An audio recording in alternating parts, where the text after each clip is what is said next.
tous azimuts. Peuple congolais, il est temps de nous lever, de nous serrer les coudes et d'agir pour défendre notre patrie, notre intégrité territoriale et l'intangibilité de nos frontières. La République démocratique Batela Ekolo, Bindele Koyate.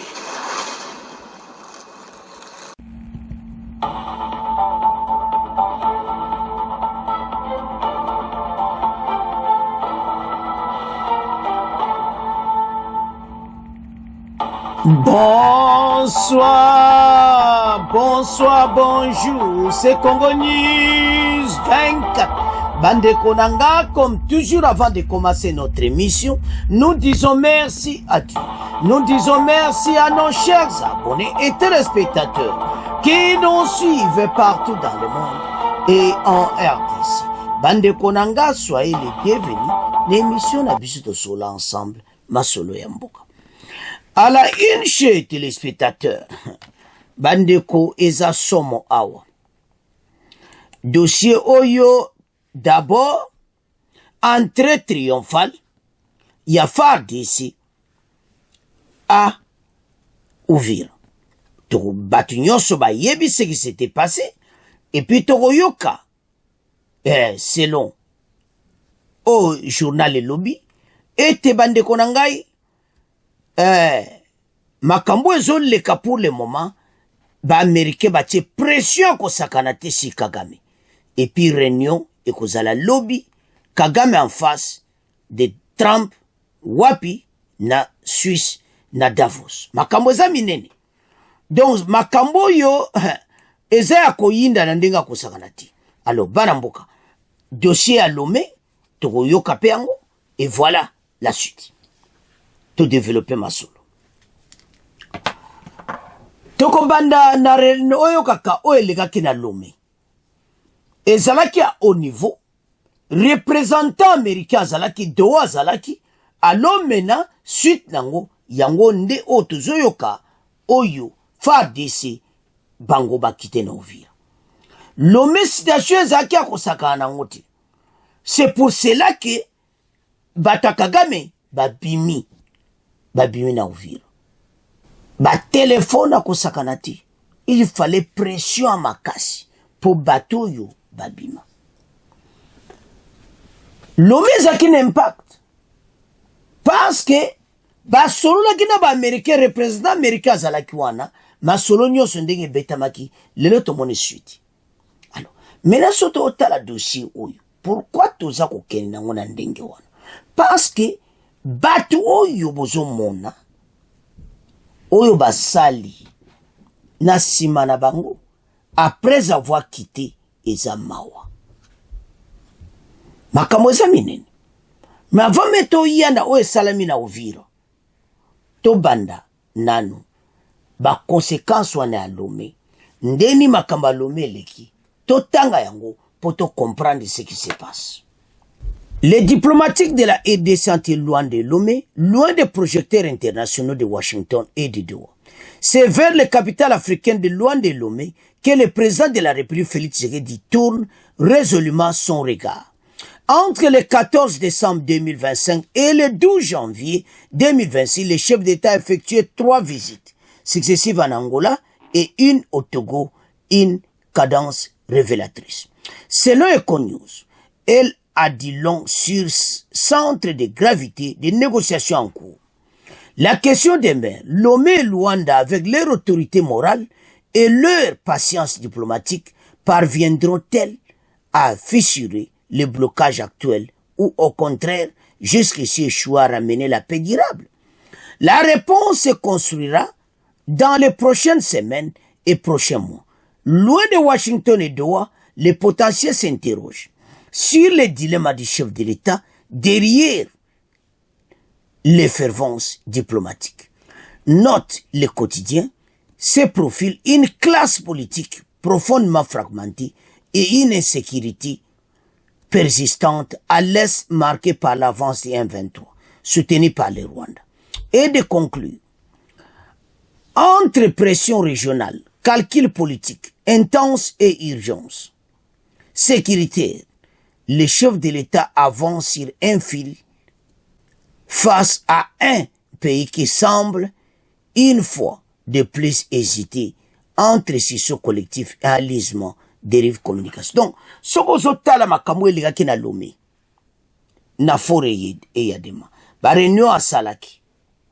Parce que lobby na Suisse vous allez kambo face à face na Trump, président Félix na président Rwandi. Makamwe za minene. Alors, maintenant après Lomé pression tel mezaki makasi. Yango to mona ba free oyo. Alors, mais avant même to ke na makambo ya Novira, to gana no extrait oyo, bongo to avance. En une d'Eco-News, la résolution de la crise à l'Est redessine la carte diplomatique de la RDC entre Luanda et Lomé. Loin des projecteurs internationaux de Washington ou de Doha, c'est vers les capitales africaines de Luanda et Lomé que le président de la République Félix Tshisekedi tourne résolument son regard. Entre le 14 décembre 2025 et le 15 janvier 2026, les chefs de l'État effectuent 3 visites successives en Angola et une au Togo, une cadence révélatrice, selon Eco-News, et l'en dit long sur les centres de gravité des négociations en cours. La question demeure pour les tri-hebdomadaires. Lomé et Luanda, avec leur autorité morale et leur patience diplomatique, parviendront-elles à fissurer le blocage actuel ou, au contraire, jusqu'ici, échouer à ramener une paix durable dans l'Est congolais? La réponse se construira dans les prochaines semaines et prochains mois, loin de Washington et Doha. Les potentiels s'interrogent sur les dilemmes du chef de l'État.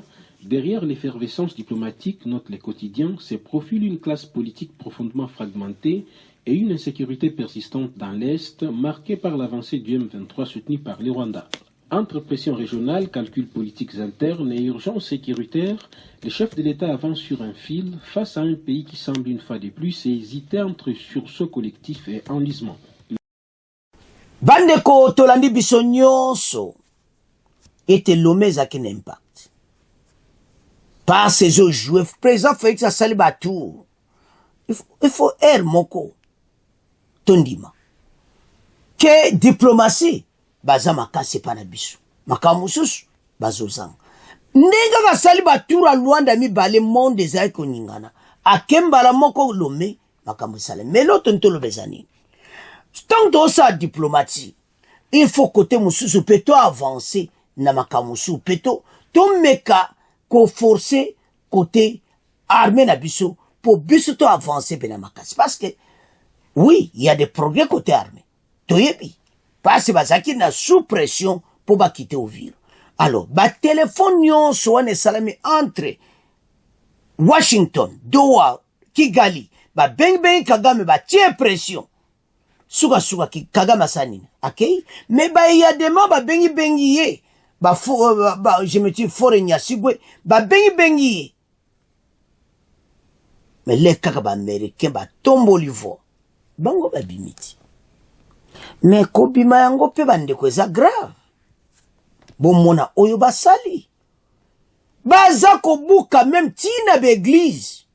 Sono esebe lelo messe ezakite. Église basali messe. Ba buki biloko na kati église. Donc ba yibi partout. Est-ce que bato yo ba eko tia pe. Bango wana? C'est-à-dire le Rwanda un seul bina moza po ba détruire mboka na biso. Comment bino bo kite Uvira bo panzi biloko tu. Bo détruire makambo ebele. Bongo mairie ya Uvira.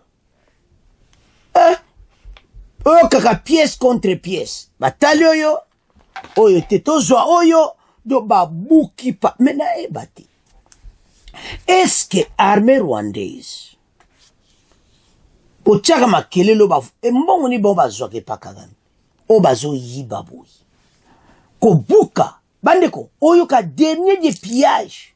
Ba bimi Uvira. Me ba piller na ndenga kusakana ti. Ezo sala pasi pe mao. Peuple mena zozonga na ndakunai. Uvira zozonga na calme. Bo nyonso bazana Burundi lelo bazonga ki lelo déjà bango tout de retour. Bo nyonso bango tout bazozonga. Kagame asambwe. Il fallait makambo. Ya makambo sur l'air motokolo. Il fallait makambo Uvira sala matokoma na niveau toza. Omoni nde basambwe. bazana problème sérieux parce que ndenge salami bongo bazana problème yano sabino chaque fois bandeko to telema pona mboka to bunda lelo yo bake pona nini ba américain po mona ke bato yo so balobi gero kake sila mbala moko ekosila yango espoir eza yango bozo mona ke tellement makambo ko mokene na mo bien bato wana boyebi bakena Luanda kosenga o Kabila Katumbi bazonga sona EDC bakozonga ti yango to esa ba congolais ete tozo kende na nzela bien armée na biso ekokende na nzela kitoko pe toza ko avancer alors totanga toyoka ndeni bakotaki na Uvira mongo to avancer makambo za minene parce que l'armée congolaise entre dans la ville d'Uvira sous les acclamations de la population d'Uvira, avec ce jour des scènes rares et chargées d'émotions. Sous une immense liesse populaire, les forces armées de la République démocratique du Congo ont fait leur entrée dans la ville après le retrait des rebelles M23. Ce samedi 17 janvier, dans les rues des habitants sont sortis saluer les soldats, exprimant un soulagement longtemps connu par les rebelles. Pour beaucoup, cette arrivée symbolise un espoir de retour progressif à la sécurité et à une vie normale. Après des semaines de tensions et d'incertitudes, nous avons l'obligation de défendre notre territoire national et sécuriser les citoyens congolais, a déclaré un officier de FARDC déployé dans la zone, réaffirmant la mission constitutionnelle de l'armée. Dans l'Est de la République démocratique du Congo, les Wazalènes de les milices alliées de l'armée congolaise et les FARDC sont entrés ce dimanche 18 janvier dans la ville d'Uvira au lendemain des retraits des derniers éléments de AFC M23. Ce dimanche matin, des scènes de pillage et de coups de feu étaient entendus à Uvira. Donc, bon mona, comment bateau yo? Donc, baso tchaka bateau, makelele. Yango l'auto et ça va congolais, que, eza passe. Donc, déranger biso donc, ah, bandeko. Eza soni, hein. Mais, parce que, piège à buena monate, baza copier peuple, pena sepeli, makamu kitoko, et tout ça, il est très bien. Mais, soko zotala, bato pied mboka, mais les lois, eza mao. Alors, ils ont quitté notre territoire avec des acclamations. Yangwana to sepela était makambo et salami ndengi wada. Alors, banamboka to développer ma soul. Bonsoir. D'abord cette information. La ville d'Uvira au sud Kivu est plongée dans une situation confuse ce dimanche. Des actes de pillage accompagnés par des tirs à balles réelles sont signalés dans toutes les communes de la ville. Pendant ce temps, les rebelles de l'AFC M23 ont pris la direction nord vers la plaine des Ruzizi. Récit de Martial Kizabiamungu. C'est vers 6 heures du matin que la présence des éléments Wazalendo a été aperçue dans plusieurs acteurs des quartiers d'Uvira sous les acclamations de la population. Selon plusieurs sources locales, certains habitants se sont livrés à des scènes de pillage dans des maisons de particuliers et des bureaux des services étatiques tels que la DGM, la DGDA, la DGI, la DGRAD et l'OCC pour ne citer que cela. Différentes sources à Uvira confirment que des tirs en armes à feu ont été entendus toute la journée au même moment que les pillages se déroulaient. Dans un message adressé à la population d'Uvira, le gouverneur des provinces invite la population, les Wazalendo et les FARDC à la prudence. Jean-Jacques Pouroussi qualifie les retraits de l'AFC M23 de la ville d'Uvira d'un piège car selon lui, l'ennemi est encore à Uvira. Le gouverneur, tout en appelant la population à la vigilance et à la prudence, conclut en disant, je cite, il s'agit d'un faux retrait. Bounia, Martial Kizabiamungu, Radio Okapi. Nous le disions tantôt, la réunion de haut niveau tenue ce samedi à Lomé au Togo souligne la nécessité de renforcer l'harmonisation, la cohérence et la coordination de l'ensemble d'initiatives de paix menées en RDC. Les participants ont souhaité capitaliser les synergies existantes et éviter toute fragmentation des efforts de médiation au détriment de la paix et de la stabilité dans l'est du pays. Les explications avec Blaise Ndongala Mayanda. À l'initiative l'initiative de Faure Gnassingbé, président togolais et médiateur de l'Union africaine pour les règlements des conflits et de la situation sécuritaire dans l'Est de la RDC, cette réunion a invité les parties en conflit à accélérer de bonne foi la mise en œuvre de leurs engagements respectifs et à privilégier des moyens pacifiques pour la gestion et les règlements des différends. Après échange et débat, les participants ont réaffirmé leur soutien au processus de Doha. Ils ont également exhorté les parties en conflit à prendre sans délai les pourparlers afin de conclure les négociations sur les 6 protocoles restants. Ils ont en outre souligné l'importance d'un suivi africain structuré de la mise en œuvre des accords et de l'évolution du processus de paix en RDC. Les participants à cette réunion ont par ailleurs réaffirmé leur détermination collective à poursuivre dans un esprit de cohérence, de coordination et de responsabilité les efforts engagés afin de consolider le processus de paix et de promouvoir la paix, la sécurité et la stabilité en RDC. Cependant, sur terrain, la situation sécuritaire reste confuse. Les forces armées de la RDC continuent de se battre avec les rebelles de l'AFC M23 et autres belligérants.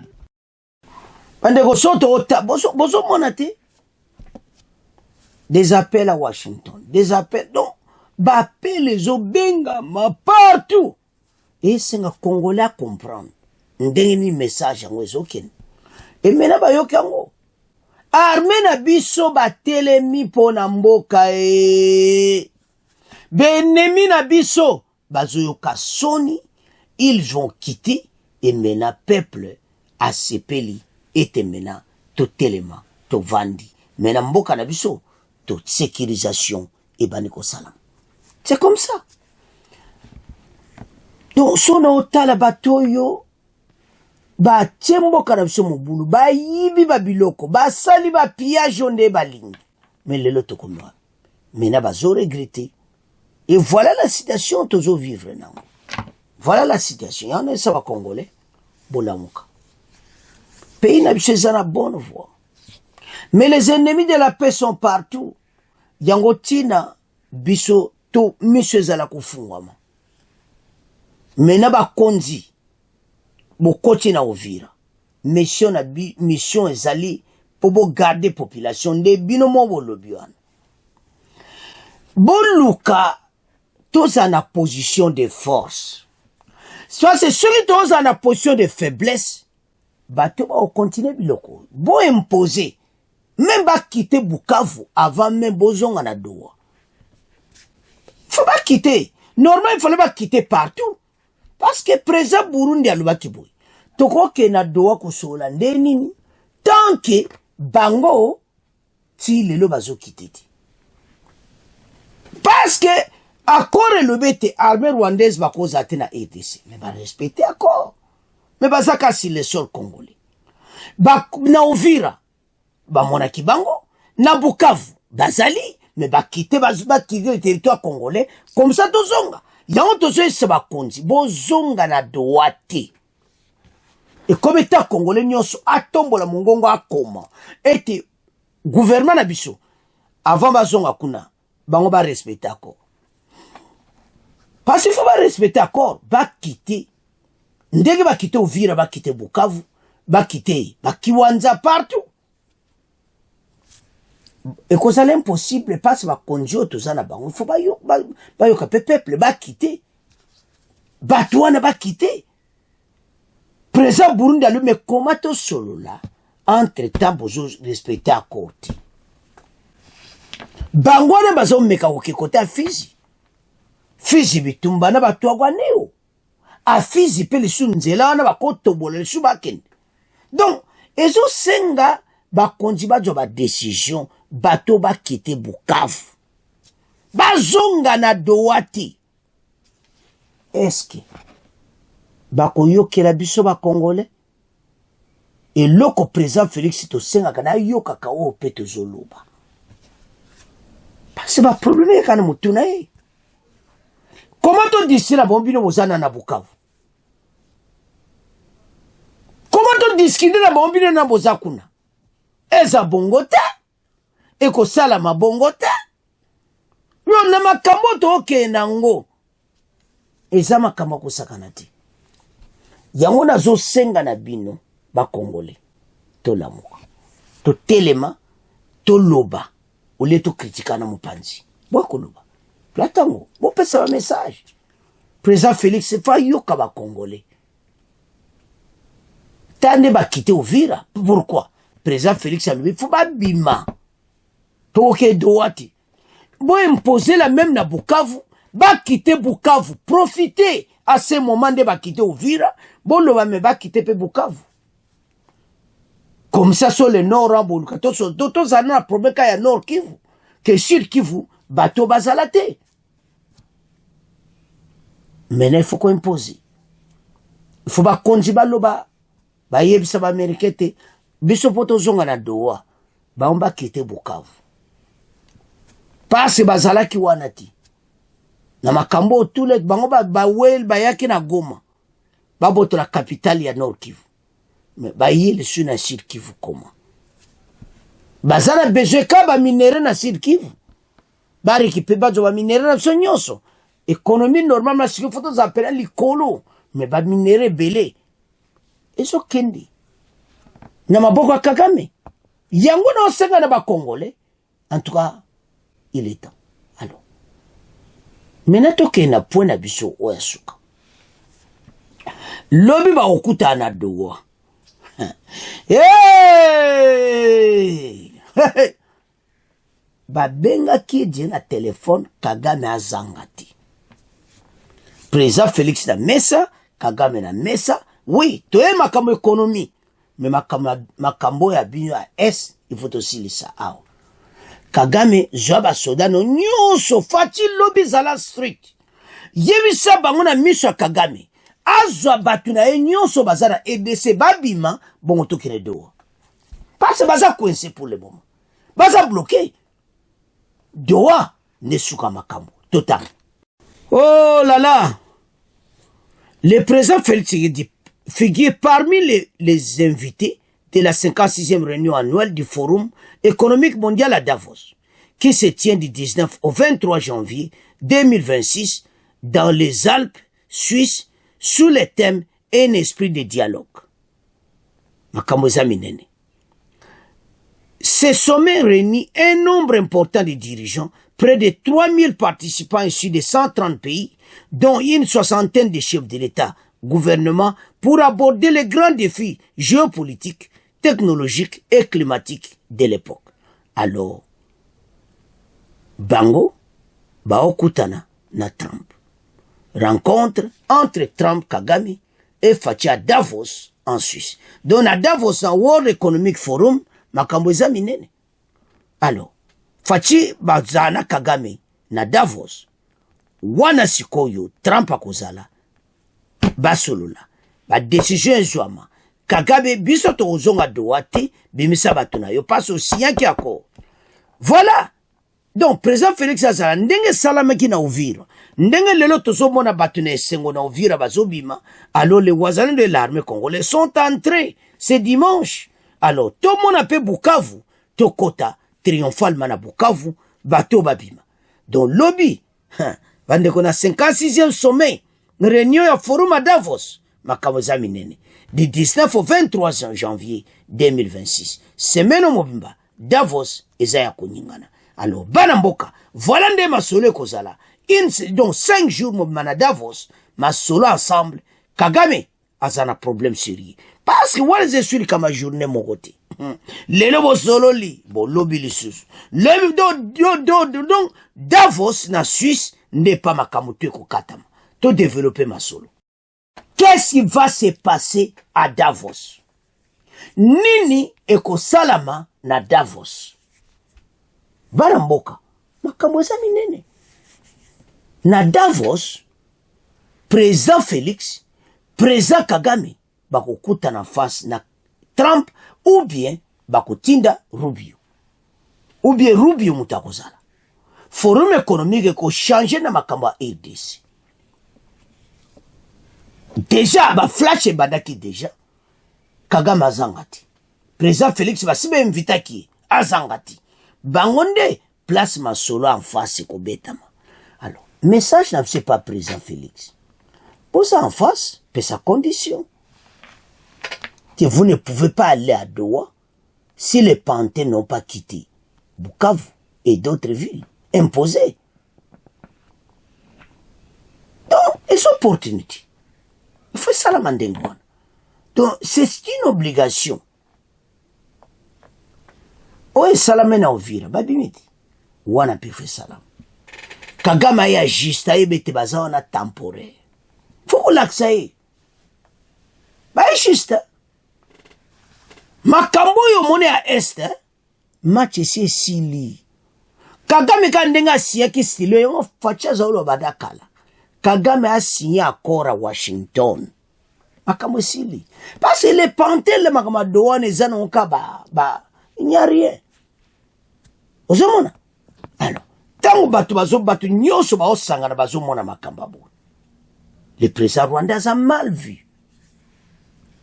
Yantia to loba. Après Venezuela, c'est Rwanda. Parce que tala yomoko. Banda loba ka kosa ki bango ke to bimba yo bimalelo. Siko mutandengo na taku to Trump.